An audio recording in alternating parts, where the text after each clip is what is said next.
Assalamu alaikum students, with the geography summer pack we are here and our first topic is the geography of a river और it is on the page number 3. First of all हम word bank को देख लेते हैं कि word bank में ऐसे कौन से वर्ड्स हमारे पास मौजूद हैं जिनकी मदद से हम ऊपर के पिक्चर को लेबल करेंगे. फर्स्ट ऑफ ऑल हमारे पास ट्रिब्यूटरी मौजूद है. ट्रिब्यूटरी हमारे पास एक जो लार्ज रिवर होता है उसमें से छोटी नहरें या छोटे दरिया जो निकलते हैं उसे हम उसकी ट्रिब्यूटरीज कहते हैं या उर्दू में हम उसे मावन दरिया भी कहते हैं. देन हमारे पास आ जाता है डेल्टा. डेल्टा हमारे पास तब फॉर्म होता है जब एक दरिया स्प्लिट कर जाता है और स्प्लिट करने के बाद यानी वो बढ़ जाता है और वहाँ पर हमारे पास ड्राई लैंड हमें अवेलेबल होती है और वो ट्रायंगल शेप में होती है, उसे हम डेल्टा कहते हैं. जैसे कि यहाँ आप देख रहे हैं कि दरिया डिवाइड हुआ और हमारे पास डिफरेंट लैंड्स जो हैं वो हमारे पास अवेलेबल हैं, लेकिन जो ट्रायंगल फॉर्म में होगी उसे हम डेल्टा कह रहे हैं. Then we have a bay. Bay a body of water surrounded by a land. हमारे पास पानी कहीं पर भी इकट्ठा हो जाता है और उसकी इर्द गिर्द हमारे पास ज़मीन मौजूद होती है तो उसे हम बे कहते हैं. Then we have a flood plains. Flood plain are generally flat area of land next to the river और अ स्ट्रीम. कहीं पर भी दरिया या नहरों के किनारे हमारे पास वो फ्लैट लैंड्स जो कि फर्टाइल लैंड्स होती हैं उनको हम फ्लड प्लेन्स कहते हैं. Then we have a bank. Bank जो है वो एक किसी भी दरिया का एज कहलाता है, यानी उसका जो किनारा है उसे हम बैंक कहते हैं. Then we have a waterfall. Waterfall को उर्दू में हम आबशार का नाम देते हैं और आबशार यानी पहाड़ों में से जो पानी बहकर आता है, कुदरती तौर पर निकलने वाला पानी जो बहकर नीचे आ रहा होता है और वो नीचे गिरता है, उसे हम वाटरफॉल कहते हैं. देन वी हैव अ बेसन. उसके नाम से हमें पता चल रहा है कि वो यानी एक बाउल शेप है, एक इस तरह का हमारे पास एरिया हमें मिलेगा जहाँ पे सराउंडिंग हमारे पास ऊंची होगी और जो सेंटर वाला पार्ट है वो गहरा होगा बेसन की तरह का यू शेप में. उसे हम यहाँ पर बेसन कह रहे हैं. जैसे यहाँ पर हमारे पास ये जगह मौजूद है जो कि गहरी है, साइडों में हमारे पास माउंटेन्स मौजूद हैं और दरमियान में हमारे पास एक फ्लैट लैंड है, उसे हम बेसन कहते हैं. देन अपस्ट्रीम्स. अपस्ट्रीम हम कहते हैं the upper portion of the river where it is started. वो जगह जहाँ से दरिया निकल रहा होता है उसे हम अपर स्ट्रीम का नाम देते हैं, यानी दरिया के शुरू होने वाली जगह. Then we have erosion. Erosion is called. Erosion तब होता है जब हमारे पास जो हवा या पानी है वो मट्टी या पहाड़ों को बहा ले जाता है अपने साथ और उसके बाद हमारे पास जो ये सारा अमल है इसको हम एरोयन कहते हैं, यानी कुदरती तौर पर पहाड़ों की बनावट बन जाना हवा से या पानी की वजह से. Then we have a meanders. Meanders हम कहते हैं जो हमारे पास एक रिवर है वो फ्लो कर रहा है, वो कंटिन्यूसली एक चैनल में आ रहा है, लेकिन जहाँ पे वो बेंड होता है एक कर्व बनता है तो उसको हम मींडर्स कहते हैं. जैसे यहाँ पहाड़ से दरिया निकल रहा है और वो उस कर्व बना रहा है तो उसको हम मींडर कहते हैं. Then we have a oxbow lakes. ये एक काइंड ऑफ लेक है, ऐसी लेक जो कुदरती तौर पर तब बनती है जब बारिश होती है और बारिश के बाद वहाँ पर पानी इकट्ठा हो जाता है.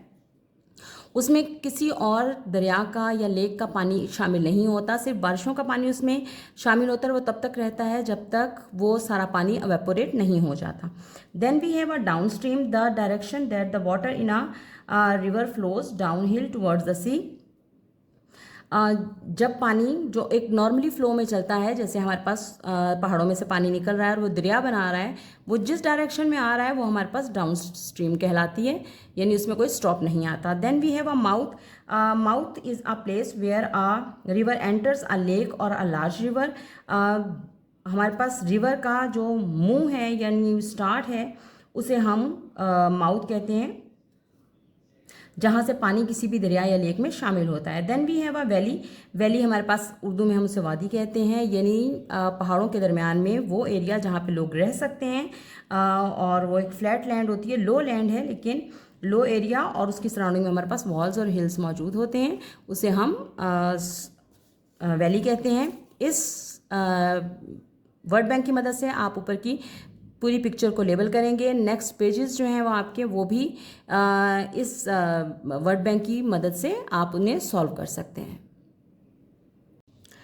Now in geography we have activity 6 page number 9 land forms missing words. हमें बस नीचे 8 फिल इन दी ब्लैंक्स दिए गए हैं, हमें उन ब्लैंक्स को फिल करना है, लेकिन उससे पहले हम ये समझ लेते हैं कि हमने किन वर्ड्स को लेकर उन ब्लैंक्स को फिल करना है। First of all we have island. Island हमें उर्दू में हम उसे जजीरा कहते हैं, an area of land surrounded by water on all sides, यानी ज़मीन का एक ऐसा टुकड़ा जिसके इर्द गिर्द हमारे पास पानी मौजूद होता है, उसे हम आइलैंड कहते हैं। Then we have cave. Cave is a natural chamber in the earth और in the sides of hills. हमारे पास पहाड़ों के अंदर या ज़मीन के अंदर जो एक होल बन जाता है जिसके अंदर इंसान इजीली जा सकता है, उसे हम केव कहते हैं या गार कहते हैं उर्दू में। वैली। वैली हमने पहले भी पढ़ा है कि एक low lying area of land between mountains और हिल्स। पहाड़ों के दरमियान हमारे पास जो लो लैंड एरिया आता है उसे हम वैली कहते हैं। Then we have a volcano.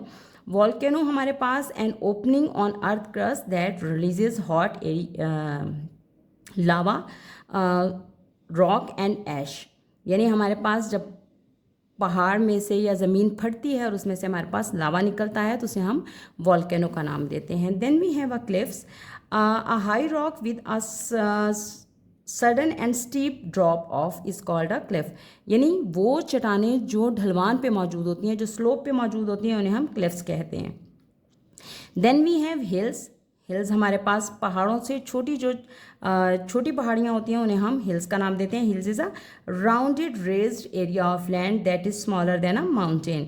Then we have a mountain. Mountain हमारे पास हमें ऑलरेडी पता है कि एक ग्रेट लैंड मास जो है उसे हम माउंटेन कहते हैं। The land mass with great height and it is larger than a hill. Then we have plains. Plains हमारे पास मैदान का एरिया आ जाता है। A large flat area of land covered, जिसे हम कवर्ड विद ग्रास, यानी हमारे पास ये लैंड फर्टाइल होती है और वहाँ पर हम इजीली चीज़ें ग्रो कर सकते हैं या काश्तकारी कर सकते हैं। Then we have a canyon. It is a deep narrow valley with steep sides of V shaped valley. ये हमारे पास वी शेप्ड वैली होती है। उर्दू में हम इसे दर्रा भी कहते हैं, यानी पहाड़ों के दरमियान में एक वी शेप एरिया बन जाता है, उसे हम कैनन कहते हैं। Then we have a delta. Delta हम ऑलरेडी पहले टॉपिक पे भी पढ़ चुके हैं कि it is formed when sand drop at the mouth of a river. हमारे पास जब दरिया स्प्लिट करता है और उसमें हमारे पास ट्रायंगल की फॉर्म में हमारे पास लैंड मौजूद होती है, यानी उसकी शेप जो है वो ट्रायंगल की तरह होती है, एक तकोन की तरह होती है, तो उसे हम डेल्टा कहते हैं। Then we have a isthmus. Isthmus is a narrow piece of land that connects to larger piece of land. दो साइडों पे बड़े पीस ऑफ लैंड हो और दरमियान में हमारे पास एक नैरो पीस हो, तो उसे हम इस्थमस कहते हैं, उस तरह वाले एरिया को। Then we have a peninsula. Peninsula is ये भी हमारे पास एक जजीरे की काइंड है, लेकिन इसमें है a piece of land surrounded by water on the 3 sides. यहाँ पर हमारे पास पानी 3 तरफ मौजूद है और एक तरफ हमारे पास ओपन लैंड मौजूद है। सेंटर में हमारे पास लैंड है, लेकिन 3 तरफ पानी मौजूद है और एक तरफ हमारे पास प्रॉपर्ली ज़मीन का रास्ता होता है। एंड अब हमारे पास नीचे फिल इन दी ब्लैंक्स मौजूद हैं। इसी वर्ड बैंक की हेल्प से आप पेज नंबर 6 को भी सॉल्व करेंगे और पेज नंबर 7 को भी सॉल्व करेंगे। मुझे उम्मीद है कि आपको ये सारी जितने भी मिसिंग वर्ड्स थे हमारे पास, जितने डिफ़िकल्ट वर्ड्स थे, वो आपको समझ आ गए होंगे। Now come to the page number 16. 3 types of rock salt, metamorphic, sedimentary and igneous. सबसे पहले हम ये देख लेते हैं कि इनकी definitions क्या हैं। igneous rock उन rocks को कहते हैं when molten magma cools it becomes solid, then igneous rocks formed. जब हमारे पास volcano erupt होता है और उसके बाद हमारे पास लावा molten form में निकलता है और बाद में वो ड्राई हो जाता है, तो वो इग्नियस रॉक्स फॉर्म करता है। देन हमारे पास सेडिमेंट्री रॉक्स हैं, डिपोजिशन ऑफ मिनरल्स और organic particles at earth surface. Earth की सरफेस के ऊपर जो मिनरल्स और ऑर्गेनिक पार्टिकल्स कंबाइन या इकट्ठे हो जाते हैं, उनको हम सेडिमेंट्री रॉक्स कहते हैं। Then metamorphic rocks. Metamorphic rocks में हमारे पास आता है rocks are subjected to the high heat, high pressure, their original is sedimentary and igneous. वो हमारे पास रॉक्स जो पहले सेडिमेंट्री या इग्नियस होते हैं, जब उनको हाई हीट मिलती है या हाई प्रेशर मिलता है, तो then it turn into the metamorphic. आपके पास नीचे डिफरेंट रॉक्स दी हुई हैं, जिनको आप ऊपर जो ब्लॉक्स आपके पास दिए हुए हैं वहाँ पर आप उसको फिल करेंगे कि प्रॉपर आंसर इसका क्या है। मेटामॉर्फिक रॉक्स कौन सी हैं और सेडिमेंट्री रॉक्स कौन सी है एंड इग्नियस रॉक्स कौन सी हैं। Now we have a part of history, it is on page number 18, activity 14। हम सबसे पहले ये समझेंगे कि हिस्ट्री है क्या, फिर उसके बाद हम नीचे की जो पिक्चर्स हैं उनको लेबल करना समझेंगे कि वो हमारे पास किस टाइम पीरियड की चीज़ें मौजूद हैं। फर्स्ट ऑफ ऑल हम हिस्ट्री को समझ लेते हैं कि हिस्ट्री है क्या। हिस्ट्री हमारे पास the study of the past है, यानी हमारे माजी में जो बातें हो चुकी होती हैं, अगर हम आज के टाइम पीरियड में उसको रिकॉल करते हैं तो हम उन्हें हिस्ट्री कहते हैं कि हमारे माजी में या हमारे पास्ट में जो चीज़ें गुजर चुकी हैं वो हमारी हिस्ट्री कहलाती हैं। अब यहाँ पर आपके पास डिफरेंट पिक्चर्स दी गई थी जिनको आपने लेबल करना था और बताना था कि आपने वो चीज़ें पहले अपनी बुक्स में या अपनी जो स्टडी टाइम पीरियड है उसमें आपने कभी ये चीज़ें पढ़ी हैं, और अगर आपने पढ़ी हैं तो आप उनको उनके बारे में क्या नॉलेज है और आप उनके बारे में क्या जानते हैं। सो फर्स्ट ऑफ ऑल हमारे पास यहाँ पर एक पिक्चर बनी हुई है, ये एक एस्ट्रोनॉट की पिक्चर है, और हमारे पास जो फेमस एस्ट्रोनॉट है आप उसका नाम यहाँ पर लिख सकते हैं कि वो एस्ट्रोनॉट कौन सा था। Then we have another picture, ये एक हमारे पास सिपाही की या जंगजू सिपाही की पिक्चर है, और ये एशियन टाइम पीरियड की पिक्चर्स हैं। सो उस टाइम पे हमारे पास गन्स नहीं थी, हमारे पास जिस तरह का मटेरियल मौजूद होता था, हमारे पास नेज़े थे, भाले थे, या हमारे पास शील्ड्स मौजूद होती थी अपने आप को सिक्योर करने के लिए, तो उसको आप लेबल करेंगे कि वो पिक्चर जो है वो किसकी पिक्चर है। Then we have a ship, different kinds of ships हमारे पास अवेलेबल होती हैं। राइट नाउ हमारे पास बहुत सारी शिप्स हैं, लेकिन जो एशियन टाइम में शिप्स चलती थी 1790 टू 1100 के टाइम पीरियड में, ये वो शिप है और इसको हम विकिंग शिप्स कहते थे। और ये हमारे पास ओल्डन टाइम पीरियड में स्टार्ट में जो हमारे पास शिप्स थी ये उस काइंड की है। Then we have another picture, picture से आपको देख के पता चल रहा है कि ये जो मिस्र के लोग थे वहाँ पर इस तरह का आर्ट जो है वो मौजूद है, और ये किंग ऑफ इजिप्ट था, और उसकी पिक्चर यहाँ पर दी गई है। आप वहाँ पर उसका नेम लिखेंगे नीचे।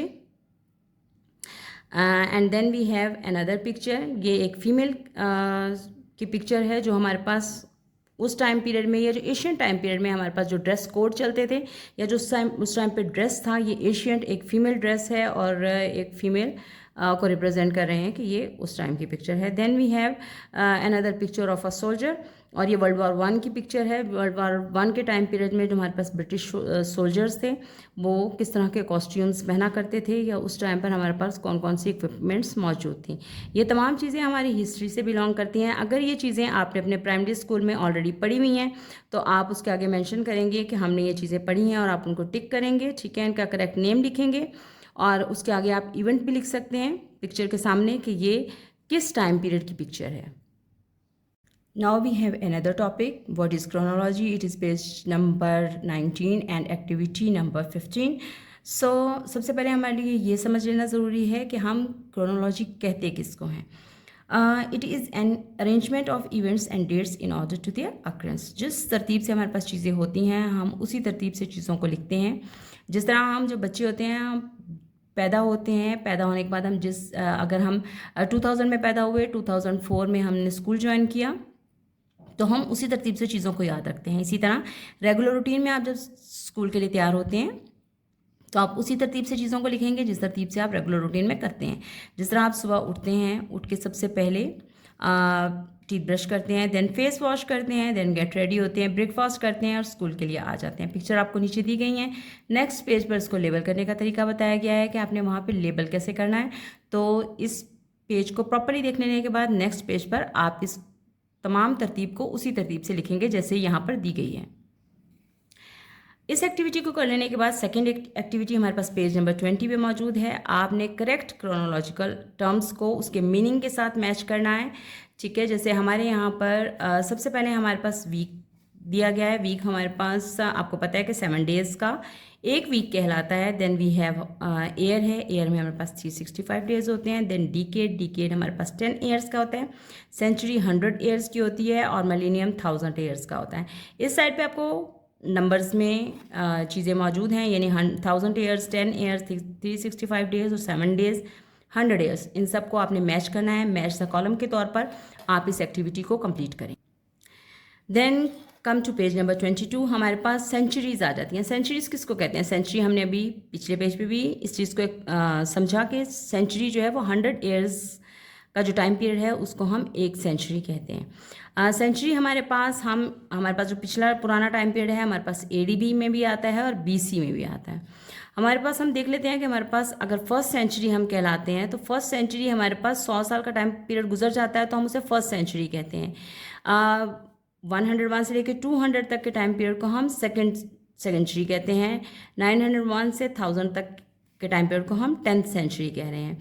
आपके पास जो नीचे ब्लैंक्स दिए गए हैं आप उनको फिल करेंगे और करेक्ट ईयर लिखेंगे कि उस टाइम पीरियड में हमारे पास कौन सा ईयर आ रहा है। जैसे हमारे पास 809 AD है तो हमें पता है कि ये 800 से लेके 900 तक का टाइम पीरियड है तो ये हमारे पास 9th सेंचुरी आती है। अगर 1067 AD लिखा हुआ है तो ये 1000 से लेकर हमारे पास 1100 तक का टाइम पीरियड था तो हम उसे 11th सेंचुरी लिखेंगे।